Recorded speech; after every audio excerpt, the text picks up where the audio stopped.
รอบรองชนะเลิศศึก MIC ฟุตบอล 7 ความฝันของพวกเราใกล้เป็นจริงแล้ว วันนี้ WIG นากาจากลาวปะทะกับ ASCRUS จากฝรั่งเศส เกมนี้ลุ้นระทึกจนวินาทีสุดท้าย สู้กันดุเดือดสมศักดิ์ศรีรอบ 4 ทีมสุดท้าย พญานาคน้อยของเราจะพลิกสถานการณ์คว้าชัยชนะ ผ่านเข้าสู่รอบชิงได้อย่างไร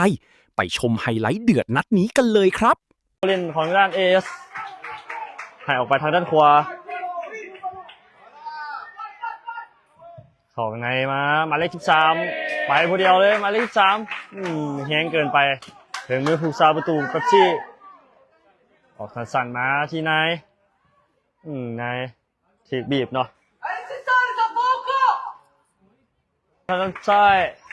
หมายเลขที่กล้วยขออภัยหมายเลขพันวานเนาะเปิดมาให้ที่นายให้มาพลิกอุ้ยยังยิงบ่ได้บอลอยู่ที่ไหนโอ้บอลมีไผ่แต่พลิกยังได้บอลอยู่ที่ฟี่โอ้กรรมการบอลจังเลยกรรมการให้เป็นบอลลินโต้เนาะบอลอยู่ที่กล้วยปั๊มบอลมาได้บอลที่อนุซักให้มาที่พลิกให้ออกไปที่นายแต่เข้าขวานายยิงเองรู้ดิโอ้ยติดบอกผู้เล่นของทางด้านฝรั่งเศสแต่ว่ายังมีผู้เล่นของผมเจอที่เจ็บอยู่เนาะเข้ามาโอ้เป่ายากเลยนะกรรมการสำหรับนัดนี้เป็นหมายเลข11เนาะฟี่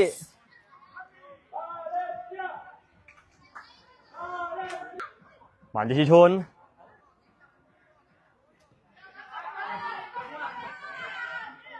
เป็นบานออกข้างไปเป็นบานย้อนของด้าน AS ฝรั่งเศสยังเชียร์ขึ้นมาได้โถนเอาบานลงได้หรือเปล่าบอลยาดุซัก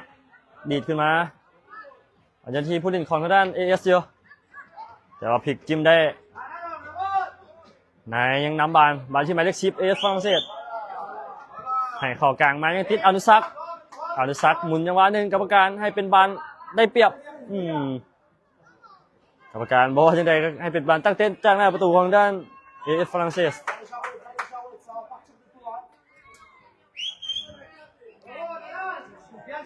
บอลสีหมายเลข6ให้ขึ้นมาที่ภูมิสาประตูหมายเลข2ให้สั่นมาที่บ้องขวาให้ออกมาที่หมายเลข6มาให้เข้ากลางมาโอ้โหโทนบอลไปที่อนุซักให้มาที่โทนบอลจะออกมาทางด้านขวาโทนทันหรือเปล่ายังทันเนาะโอ้เป็นบอลเอาข้างไปฝรั่งเศสทุ่มยาวขึ้นมาที่หมายเลข9อนุซักบังบอลได้หรือเปล่ากรรมการให้เป็นบอลฟาวล์กับ AS ฝรั่งเศส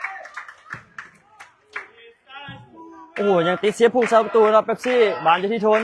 จับบอลลงบดีแต่ว่าพลิกยังตัดบอลมาได้ออกมาที่ด้านซ้ายอนุซักแฮกเข้ามาบอลอยู่ที่พิษยิงเองเป็นประตูโอ้โหWGได้ประตูที่1จากการยิงของหมายเลข8พลิกWG คืนนำ AS ฝรั่งเศสไปแล้ว1-0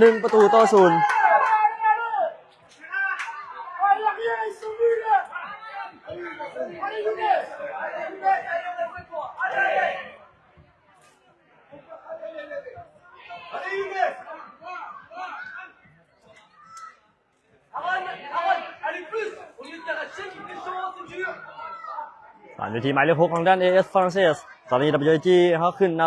ำไป1-0เนาะจากการยิงของหมายเลข8พิส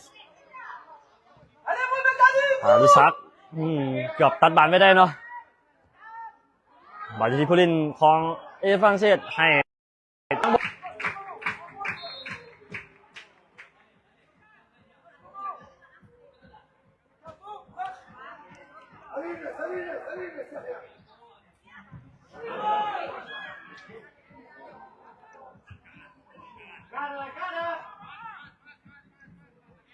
ยังได้บอลทุ่มอีกทีนึงเนาะ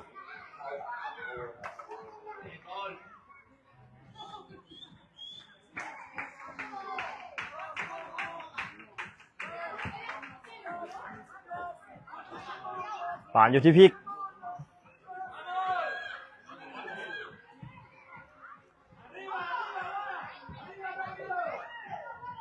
วันที่นาย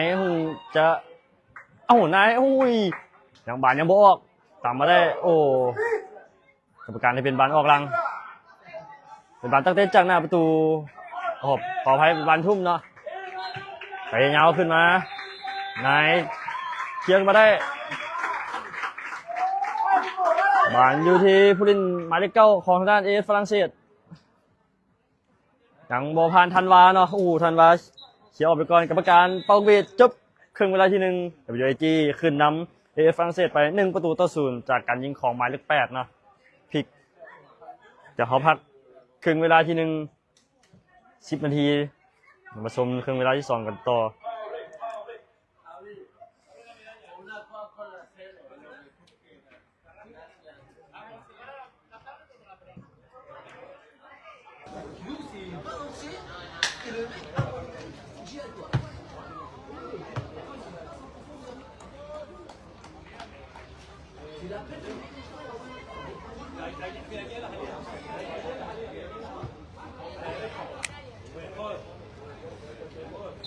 เดี๋ยวเรามาชมในครึ่งเวลาที่2กันต่อ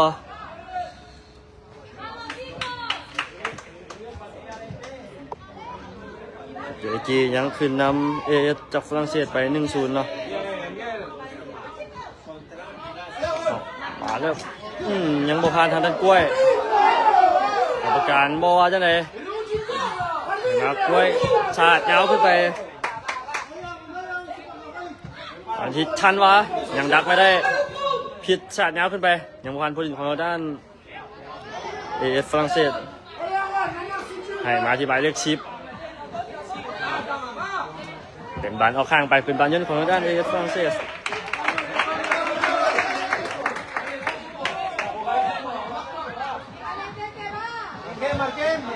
ให้ขึ้นมาเป็นบานออกหลังไปบานตั้งเต้จากหน้าประตู WAG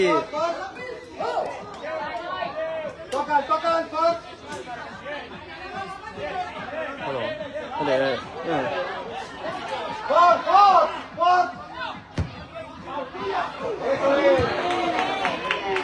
มันว้าเมียนตั้ง2ละเน็ตมันอยากข้างเลยโอเคมีสตาร์ทปิดเครื่องแล้วเปิดใหม่อ่ะโอเคเดี๋ยวชิบ้าอย่างกับประเดี๋ยวเขามือผูกซาประตูทั้งด้านเอสฝรั่งเศสสัญญาณบ่ค่อยดีเนาะต้องขออภัยให้ด้วย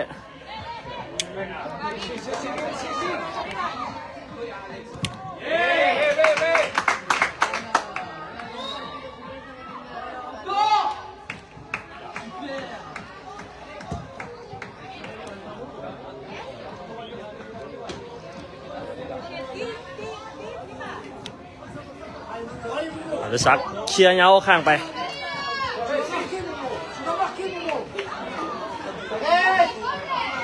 ผ่านอยู่ที่ทุ่มเข้ามาที่หน้าประตู WAG ผ่านที่หมายเลข6ให้ออกมาที่หมายเลข13หมายเลข13ยิงไก่เป๊ปซี่ยังเซฟได้ไปยาวขึ้นไปเป็นบันฟอยกับ WAG เนาะ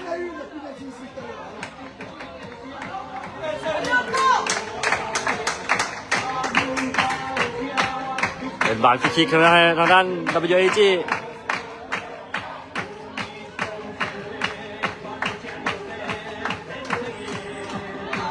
ขอบใจทุกท่านเนาะที่เข้ามารับชมนะครับเชียร์ให้เป็นกำลังใจให้น้องๆเนาะอยากเข้ามาเบิ่งฟรีคิกลูกนี่อนุสักเชียร์ผู้สาประตูปัดออกมาแต่ยังได้อยู่บาลอยู่ที่ทุนไอ้2พลิกยิงข้ามคานออกไปเป็นบอลตั้งเตะจากหน้าประตูของด้านเอสฝรั่งเศสถ้าเขาชนะนั่นนี่เนาะเขาน่าจะได้ไปซิงกับ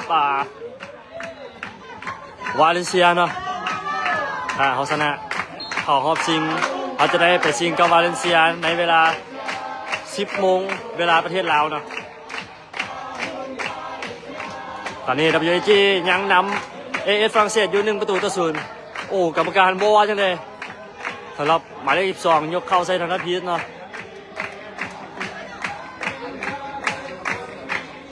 เป็นบานยนต์ของด้าน AS ฝรั่งเศสทุ่มยาวขึ้นมาโอ้โหยกขากรรมการเมื่อวานยังไงเอ้าโอ้โบฟาวอีกแล้วจังหวะนี้บานอยู่ที่โอ้ยเอ้า1-1โอ้AS ฝรั่งเศสได้ประตูตีไข่แตกได้ประตูตีเสมอจากการยิงของหมายเลข2-1เราทำได้